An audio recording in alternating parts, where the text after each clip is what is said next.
स्नातकोत्तर पूर्वार्ध के विद्यार्थियों, हम लोग चित्रकार जोगेन चौधरी के बारे में चर्चा कर रहे थे। इसके प्रथम वीडियो में हमने इस चित्रकार के प्रारंभिक जीवन एवं उनके कुछ चित्रों के बारे में एवं उनकी शैली के बारे में बात की। आज पुनः हम इस चित्रकार के आधुनिक चित्रकला में जो एक इन्होंने नाम कमाया उसके बारे में चर्चा करते हैं। विद्यार्थियों, राजकीय महाविद्यालय किशनगढ़ से मैं डॉक्टर पवन जांगीर। तो आइए आज हम पुनः इसी चित्रकार के बारे में चर्चा करते हैं। 5 दशकों की सफल कला यात्रा कर चुके जोगेन चौधरी, जिनका जन्म 1939 में हुआ, आज भारत के सर्वाधिक जाने माने भारतीय कलाकारों में गिने जाते हैं। प्रचुर कला सृजन के धनी, जिनको समस्त जगत में बेहद सराहा गया है। जोगेन चौधरी एक प्रतिष्ठित शिक्षक, परामर्शदाता और सांस्कृतिक कार्यकर्ता हैं, जो अपने को अलग थलग रख कर नहीं रखते और न ही काम कर सकते हैं। वह वास्तव में हमारे समय के कलाकार हैं। जोगेन चौधरी अपने आसपास के समय और स्थान का बहुत उपयोग महत्वपूर्ण और व्यवस्थित ढंग से अपने कला में प्रयोग करते हैं। यह पेंटिंग आप देख सकते हो। जैसा कि मैंने पूर्व वीडियो में बताया कि इस कलाकार ने व्यंग्यात्मक चित्र और कुछ चित्रों में भयानक स्थिति को दर्शाया है। चित्रों में आप देख सकते हो कि बहुत ज़्यादा इन्होंने न बनाकर केवल आकृति के माध्यम से ही व्यंग्य को प्रस्तुत किया है। उनकी प्रतिक्रियाएं सहज प्रतीत होती हैं, लेकिन फिर भी पेनी होती है, व्यंग्यात्मक होती है। प्रत्यक्ष रूप से उनकी पेंटिंग्स और चित्र एक सुहावने भाव को पैदा करते हैं, लेकिन गहरे स्तर पर यदि देखें तो उतने ही सुगम प्रतीत नहीं होते हैं। उनमें एक व्यंग्य होता है। इनमें किसी प्रकार की रोमानी अभिव्यक्ति नहीं होती है और निश्चित तौर पर किसी प्रकार का भावनात्मक सहारा भी नहीं होता। जैसा कि और कलाकारों में हम देखते हैं कि उनके चित्र जहाँ रोमानी प्रवृत्ति के अभिव्यक्ति के होते हैं या भावनात्मक चित्र देखे जा सकते हैं, पर इस कलाकार में ऐसा कुछ भी नहीं।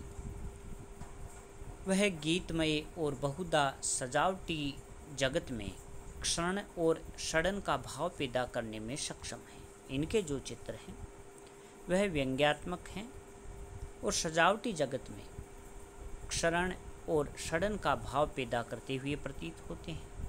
इन्होंने शैली और तकनीक में बहुत व्यक्तिगत दृष्टिकोण अपनाया है, जैसा कि आप इनके इस चित्र में देख सकते हो। ये जो बातें मैंने आपको बताई, ये सब इस चित्र में आपको नज़र आ सकती है कि इनमें रोमानी प्रवृत्ति नहीं है, भावनात्मक अभिव्यक्ति नहीं है। इन्होंने व्यक्तिगत शैली का विकास किया और इनके चित्रों में जो इस प्रकार की एक तरह से क्षरण और षडन का भाव पैदा हुए देख सकते हो। और इतने वर्षों में एक ऐसी रचना शैली इन्होंने विकसित की जिस पर मूलतः बंगला संस्कृति की छाप है, लेकिन उनकी कला का विस्तृत और व्यापक रूप उसे सार्वभौम स्वरूप प्रदान करता है। जो इन्होंने शैली बनाई, जो स्टाइल, जिस स्टाइल में इन्होंने कार्य किया, वह इनको सार्वभौमिक स्वरूप प्रदान करता है। इसके अलावा बाहरी और विशेष दृश्य संकेतों के न होने के कारण जोगेन की कला की कई तरह से व्याख्या की जा सकती है। इनकी विभिन्न नज़रियों से अनेक व्याख्याएं की जा सकती है। उनकी कला की सारगर्भिता और सरलता इस विशेषता को और अधिक मुखर करती है। यह देखने में सरल लेकिन अपनी भावपूर्ण अभिव्यक्ति और छवियों की प्रभावपूर्ण अचूक उपस्थिति में जटिल होती है, जैसा कि आप इन चित्रों में देख सकते हो।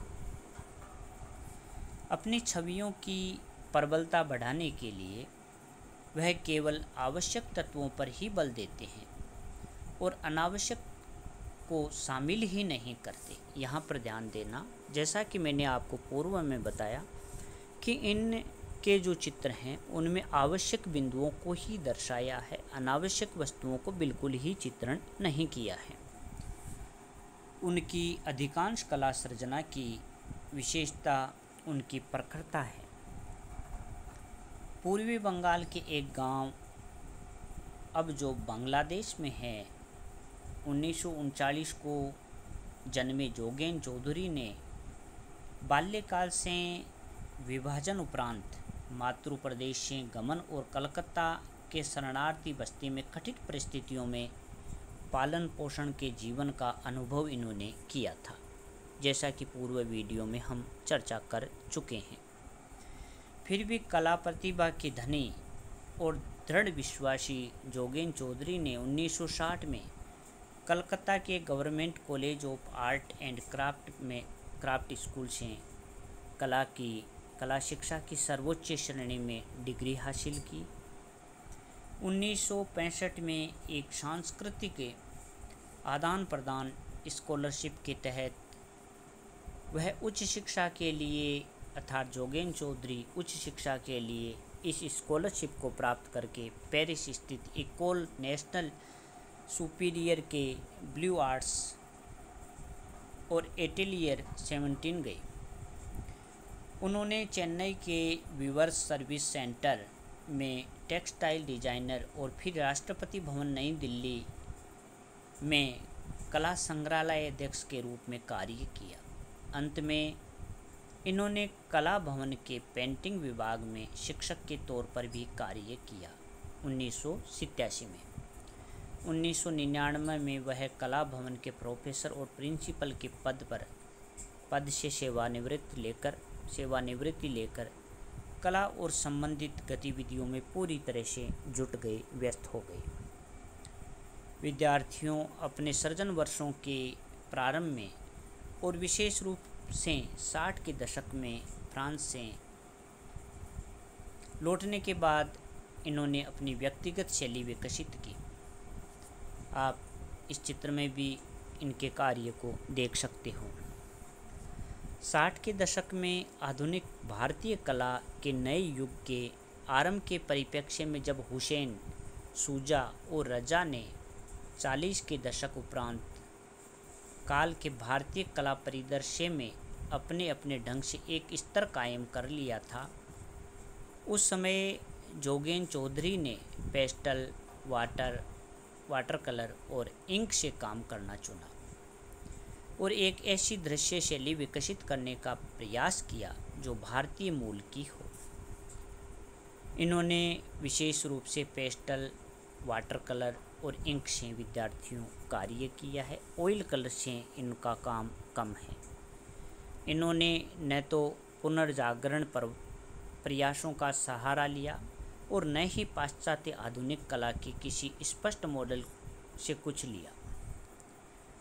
जोगेन चौधरी की व्यक्तिगत शैली को प्रकृति में अभिव्यक्त जीवन की संगठित ऊर्जाओं के साथ उनके जुड़ाव और आसपास फैली जिंदगी की गहरी परख के सहज परिणाम के रूप में समझा जा सकता है। गहन अधियारी पृष्ठभूमि या विशेष नैन नक्श वाले असहाय लोग या फिर नारी आकृतियाँ जिनके शरीर पर मन विचलित कर देने वाले जख्मों के निशान हैं, परोक्ष या अपरोक्ष रूप से उनके स्वयं कष्टप्रद अनुभवों को प्रदर्शित करता है, जैसा कि आप इनके चित्रों में देख सकते हो।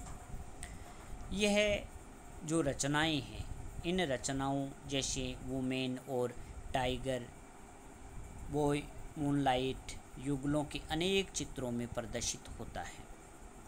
जैसा कि पूर्व में जो आपने स्लाइड्स देखी उनमें इन चित्रों को देखकर यह महसूस कर सकते हो। ऐसे संदर्भ उनकी रचनाओं को एक